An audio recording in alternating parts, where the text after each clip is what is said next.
ស្រីខ្លីប្តីខឹងខឹងខឹងខឹងខឹងខឹងស្រីខ្លីប្តីខឹងខឹងខឹងខឹងខឹងខឹងស្រីខ្លីប្តីខឹងខឹងខឹងខឹងខឹងខឹងខឹង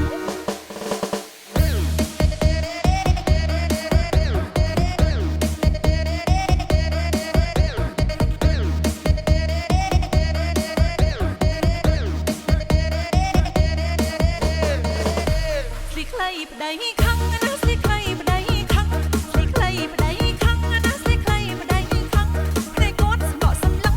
ទៀមតាមខ្ញុំបារឹងខ្លីអញចឹងមិនសមគុំរូខ្លីអញចឹងមិនសមគុំរូស្រីខ្លីប្តីរੂណាស្រីខ្លីប្តីរੂស្រីខ្លីប្តីរੂណាស្រីខ្លីប្តីរੂស្រីខ្លីក៏ធ្វើមកជូមកដល់ហូបស្គរកៅស៊ូលីស៊ូទូទូរੂអចារសូទូទូរੂអចាស្រីខ្លីប្តីថាណាស្រីខ្លីប្តីថាស្រីខ្លីប្តី